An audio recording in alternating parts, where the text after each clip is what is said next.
안녕하세요. 사연을 부탁해입니다. 오늘의 사연을 소개하겠습니다. 저는 작은 회사에 다니고 있습니다. 워낙 작은 회사였기에 모두가 가족같이 잘 지내고 있습니다. 대학을 졸업하고 직장을 구하지 못하고 있던 차에 큰아버지가 어렵게 소개를 해준 직장이었기에 항상 최선을 다하려고 노력하고 있었어요.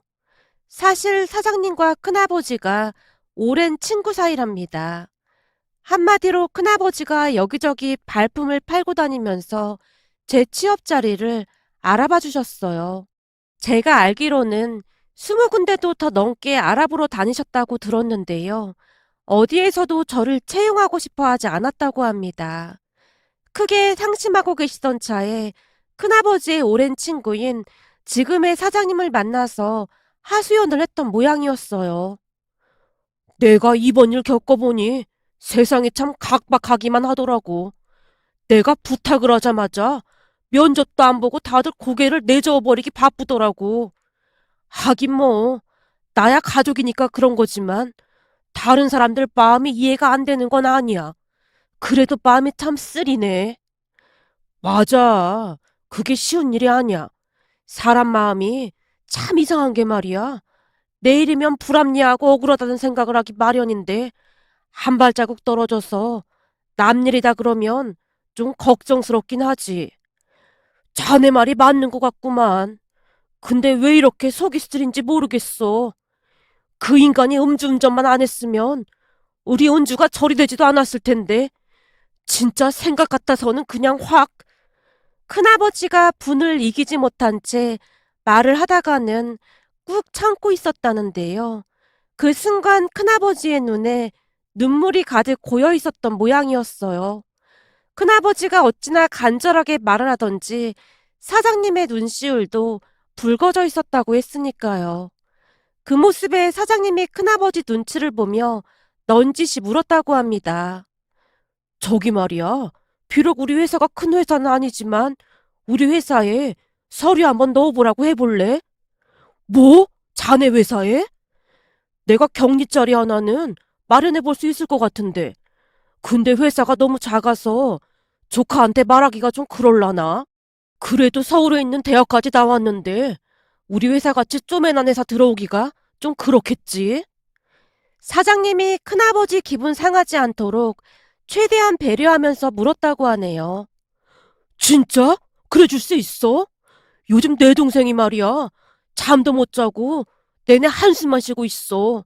동생이 그럴 때마다 내 속이 아주 말이 아니라니까. 근데 진짜 그래 줄 수 있는 거야? 나야말로 진짜 우리 회사에서 일해줄 수 있는 거야. 자네도 알다시피 우리 회사가 좀 작아야 말이지. 이 사람아, 그런 게 뭐가 중요하다고 그래. 그냥 일할 수 있다는 것만으로도 우린 더 이상 바랄 게 없겠구만. 정말 딱 그거밖에 바랄 게 없어. 순간 큰아버지의 눈에 다시 한번 이슬이 맺혀 있었다고 하네요. 너무나 간곡한 큰아버지의 모습에 사장님이 오히려 몸둘 바를 모를 정도였다고 합니다. 저는 그날 일을 절대 잊지 못하고 있는데요. 큰아버지가 술에 잔뜩 취한 채 늦은 밤 우리 집으로 오셨거든요. 은주야, 이 큰아버지가 우리 은주 취직 자리 알아왔다. 집 안으로 들어서던 큰아버지의 목소리가 너무나 컸기에 가족 모두가 멍한 표정으로 서 있었는데요. 아빠가 무슨 말이냐는 듯이 큰아버지에게 물었어요. 형님, 그게 무슨 말이에요? 취직 자리라니요. 그래, 내가 취직 자리를 하나 알아왔는데 우리 은주 마음에 들지 모르겠다. 너 내 동창 중에 상철이라고 기억나지? 예, 알고 말고요. 근데 상철이 형님이 왜요? 그 상철이가 사업한 지 15년이 넘었거든. 근데 지금 격리자리를 하나 뽑고 있다고 하잖니? 예? 격리자리요? 그래. 아무리 봐도 우리 은주한테 딱인 것 같아서 말이야. 근데 상철이 회사가 많이 큰 회사는 아니라서 우리 은주 맘에 들지 걱정이 되네. 잔뜩 상기된 목소리로 말을 하던 큰아버지가 순간 제 눈치를 보고 있었어요. 큰아빠, 내가 지금 찬밥 더운 밥 가릴 때가 아니잖아. 아니긴 왜 아니야? 네가 뭐가 부족하다고. 너 어디 가서 절대 그런 말 하지 말어. 얼굴도 예쁘고 서울에 있는 대학 졸업장까지 있는데 네가 찬밥 더운 밥을 왜 가릴 때가 아니야? 지금까지는 사람들 눈이 삐꾸라서 제대로 못 알아본 것뿐이야. 나중에 다들 후회할걸? 그니까 절대 그런 말 하덜 말어. 술에 잔뜩 취해 있었음에도 큰아버지의 눈빛만큼은 또렷했는데요. 그 모습에 저도 모르게 가슴이 뭉클해지고 말았답니다. 사실 저는 대학을 다닐 때 큰 교통사고로 인해 한쪽에 의족을 끼고 살고 있습니다. 상대는 음주운전자로 만취 상태로 운전을 했다는데요. 신호등 앞에서 대기하고 있다가 피할 틈도 없이 사고가 나고 말았습니다. 그 바람에 몇 번이나 수술을 해야만 했고요. 그랬음에도 불구하고 의족을 착용할 수밖에 없었답니다. 그때의 심정은 이루 말할 수가 없었지만 가족들 모두가 저를 응원해주고 아껴줬기에 그 힘든 시간을 잘 견뎌낼 수가 있었어요. 만약 제게 그런 가족이 없었다면 큰 충격으로 인해 어떻게 되지 않았을까 싶기까지 하네요. 암튼 그렇게 저는 그 회사에 취직을 했습니다. 사장님이 좋은 분이라 그런지 회사 직원들 대부분이 좋은 사람들이었어요. 있는 그대로의 제 모습을 바라봐 줬거든요. 덕분에 저는 회사에서 일을 잘하는 사람이라고 불렸고요. 물론 제 나름대로 어깨가 많이 무거웠기에 열심히 일을 하기도 했답니다. 제가 취업을 하자마자 가족들도 한시름 놓기 시작했는데요. 부모님뿐만 아니라 친척들 모두가 한마음으로 기뻐하고 응원해줬거든요. 그렇게 저는 벅찬 하루하루를 보내고 있었습니다. 그러던 어느 날은 한 거래처 직원이 우리 회사에 왔다가 저를 보고 한눈에 반했다며 사장님을 졸라댔다고 하네요. 처음에는 사장님이 단호하게 거절을 했다고 하는데요. 그 직원이 포기를 하지 않았다고 합니다. 그냥 딱 한 번만 만나보고 제가 마음에 들지 않는다고 하면 그때는 깨끗이 포기하겠습니다. 저기 은주한테 말 못할 사연이 있으니까 괜히 힘들게 하지 않았으면 좋겠네. 사장님, 그동안 살면서 저도 이런 적 처음입니다. 딱 보자마자 심장이 멎는 줄 알았다니까요. 그러니까 제발 부탁드립니다. 무슨 사연인지는 모르겠지만 은주 씨가 돌싱이라고 해도 저는 상관없습니다. 거래처 직원이 너무나 간절하게 말을 했기에 사장님이 고민하다가는 사실대로 말을 했다고 하네요. 저기 말이야. 그럼 내가 귀뜸해 줄 테니 부디 선입견을 가지고 생각하지 않았으면 좋겠네. 그동안 자네가 워낙 성실하고 그래서 내가 큰 맘 먹고 말해주는 거야. 그런데 만약에 이 말 듣고 은주에 대해 이상한 소리 하고 다니면 나도 가만 안 있을 테니까 그런 줄 알게나. 사실 은주가 내 동창 조카라 나한테도 조카나 다름없거든. 예, 알겠습니다. 명심하겠습니다. 그렇게 사장님이 그 직원에게 제 상황에 대해 자세히 말을 했다고 하는데요. 말을 듣던 직원이 놀란 표정으로 물었다네요. 그게 정말입니까? 전혀 티가 나지 않아서 몰랐습니다.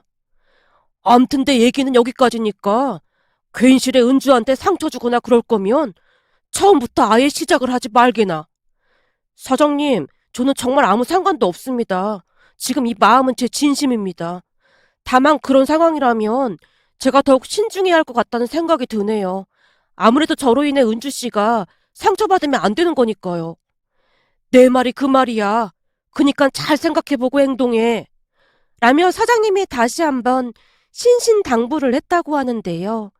그날 그 직원의 얼굴이 너무나 놀란 표정이어서 그냥 포기할 것이라는 생각이 들었다고 합니다. 하지만 한 달이 지난 어느 날 그 직원이 다시 사장님을 찾아와서는 말을 했다고 하네요.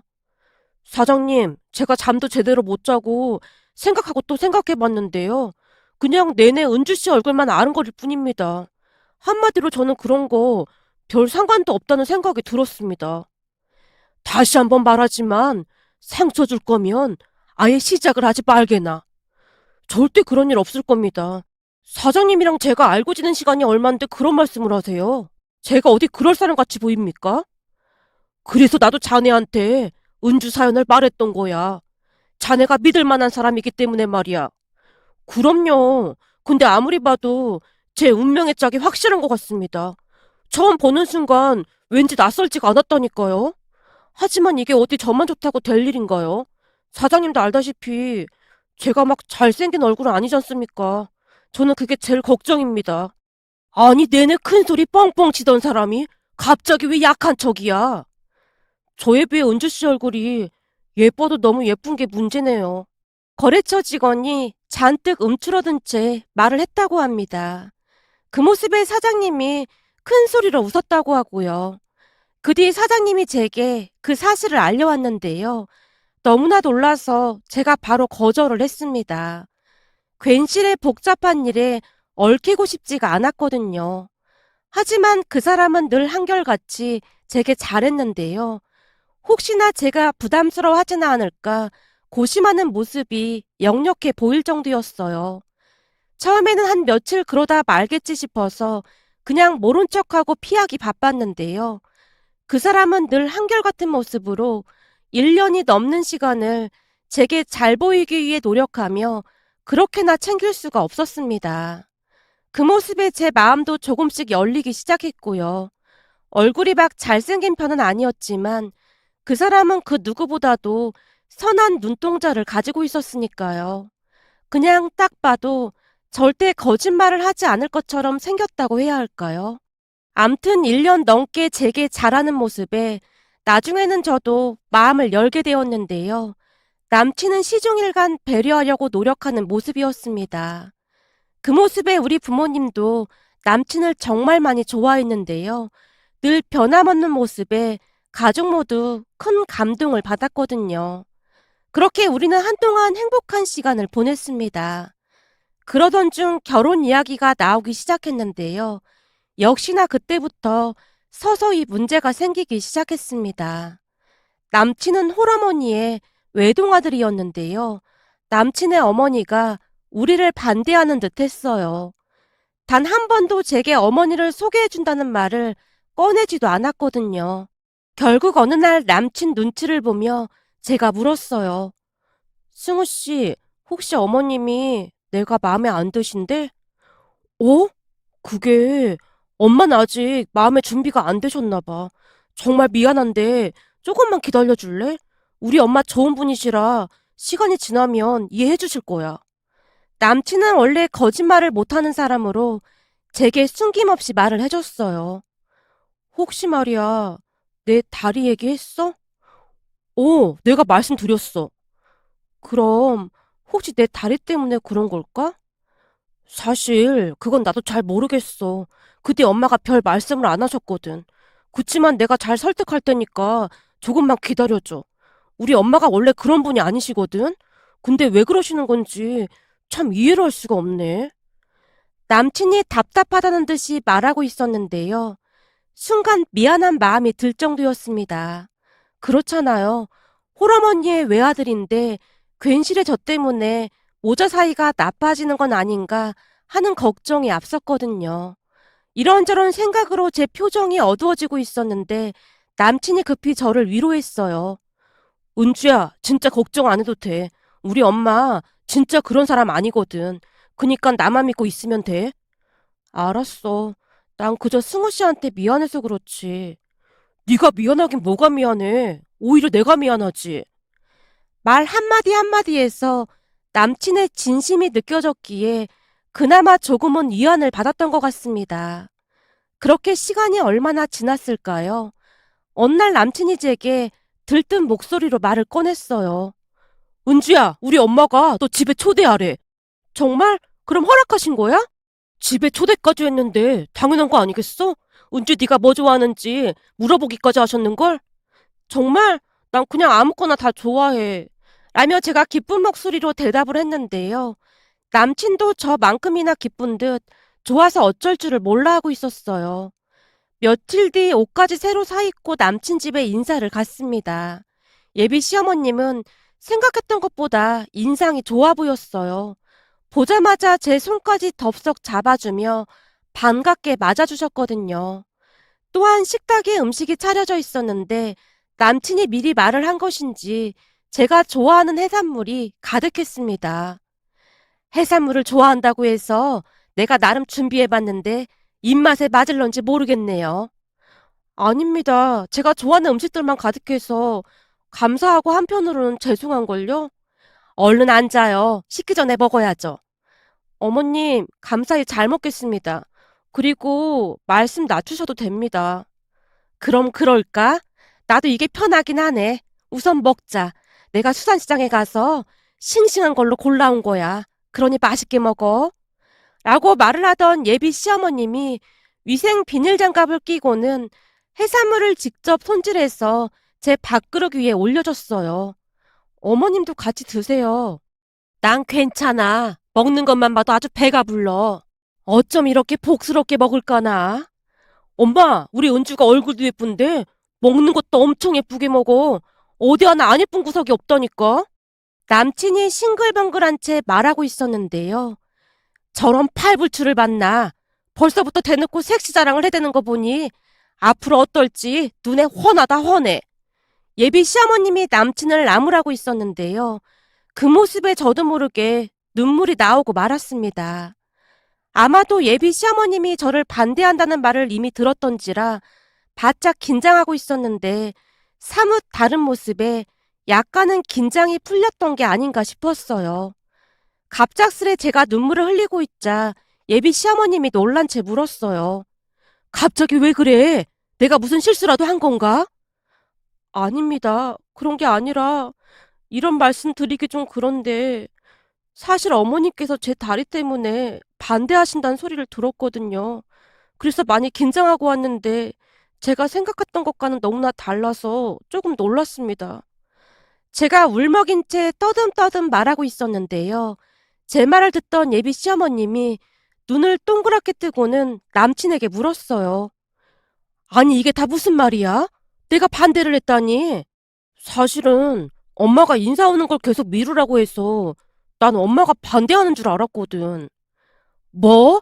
그럼 설마 내가 은주 다리 때문에 반대하는 걸로 생각하고 있었단 말이야? 사실 제가 보통 사람들처럼 평범하진 않으니까요. 저도 모르게 그 말이 툭 하고 튀어나오고야 말았습니다. 그 순간 예비 시어머님이 제 어깨를 토닥여 주시면서 말씀하셨어요. 괜찮다. 사람이 착하고 바르면 된 거지. 그게 뭐가 문제가 된다고 그래. 오히려 머리가 헷가닥해서 미친 짓 하고 돌아다니는 인간들이 더 문제지. 이렇게 바르게 잘 컸는데 기죽을 필요 없다. 항상 당당하게 하고 살아. 그럼 제 다리 때문에 제가 싫으셔서 그랬던 건 아닌 거예요? 당연하지. 얘가 무슨 말을 하고 있는 거야? 나는 은주 너 때문에 걱정을 한 게 아니라 우리 아들 때문에 걱정이 많았던 것 뿐이다. 네? 그게 무슨 말씀이세요? 승우 씨 때문에 걱정을 하셨다니요? 그에 비해 그 자식이라고 혹시나 나중에 딴소리 할까봐 걱정이 됐어. 라며 예비 시어머님이 충격적인 사실을 털어놓았는데요. 승우 아빠랑 내가 이혼했다는 건 들어서 알고 있지? 네, 잠깐 들었던 것 같습니다. 우리가 왜 이혼했는지는 못 들었겠지. 하긴 승우도 잘 모르고 있었던 얘기니까. 예비 시어머님의 말에 남친이 어리둥절한 표정으로 물었어요. 엄마, 그건 또 무슨 말이야? 아버지가 바람나서 헤어진 거잖아. 그거 말고 또 다른 이유가 있었단 말이야? 남친의 말에 예비 시어머님이 긴 한숨을 내쉬더니 속에 있던 말들을 꺼내놓기 시작했어요. 나도 내 입으로 이런 말 하기가 좀 그런데 결혼하고 나서부터 내내 사이가 좋지 않았어. 네 아버지가 사기 결혼을 당했다고 허구한 날 달달 볶아댔거든. 뭐? 사기 결혼? 무슨 사기 결혼? 그게 말이야. 사실은 엄마 등에 엄청 큰 점이 하나 있잖니? 너도 파스 붙일 때 몇 번 봤었잖아. 봤지. 근데 그 점이 왜? 네 아버지가 그 점을 그렇게나 못마땅하게 생각했다. 징그럽다고 난리도 아니었어. 그럼 설마 그 점 때문에 사기 결혼이란 말을 했다는 거야? 그래 맞아. 그 점을 속이고 결혼했다고 어찌나 난리를 쳐댔는지 모른다. 그러다가 결국에는 다른 여자랑 눈이 맞아서 집을 나가버렸고 말이야. 내 등에 점이 워낙 크긴 하니까. 그렇지 않아도 네 외할머니가 그렇게 걱정을 했었는데 결국 사달이 난 거지 뭐. 예비 시어머님이 자책이라도 하듯 중얼거리고 있었는데요. 겨우 그런 이유로 그런 거라고? 어떻게 그럴 수가 있어? 엄마, 오히려 잘 된 것 같아. 그런 사람이랑 같이 살았으면 진짜 힘들었을 거야. 진짜 어이가 없어서 말이 안 나오네. 엄마는 아무 잘못 없으니까 자책하지도 말고 그런 말 하지도 마. 남친이 큰 목소리로 예비 시어머님을 나무라고 있었는데요. 그 순간 예비 시어머님이 남친을 향해 다짐이라도 받듯 물었어요. 그니까 넌 단단히 약속해야 한다. 혹시라도 결혼 후에 다른 이유도 아니고 은주 다리를 가지고 왈가왈부하면서 산다 못 산다 그딴 소리 하면 넌 내 아들도 아니다. 너도 네 아버지랑 똑같은 사람이 되는 거다 그 말이야. 만약 그런 일이 있으면 난 너랑도 연 끊고 살 거니까 그리 알고 있어. 설마 그럼 지금까지 그것 때문에 걱정을 했던 거야? 당연하지. 은주야 이렇게 착한데 내가 반대할 이유가 뭐가 있겠어. 예비 시어머님이 남친을 있는 대로 노려보고 있었는데요. 그 순간 남친의 목소리가 미세하게 떨리고 있었어요. 어쩐지 우리 엄마가 그럴 사람이 아닌데 뭔가가 좀 이상하더라. 엄마, 내가 엄마 아들인데 설마 그런 말도 안 되는 짓을 하겠어? 엄마는 엄마 아들을 그렇게 모르고 있었던 거야? 암튼 항상 서로 배려하고 아끼고 그렇게만 살면 되는 거다. 그 순간 제 눈에서 눈물이 끊임없이 흘러내리고 있었는데요. 그동안 예비 시어머님을 오해했던 부분이 그저 창피하기만 할 뿐이었어요. 그렇게 얼마 뒤 우리는 결혼을 했습니다.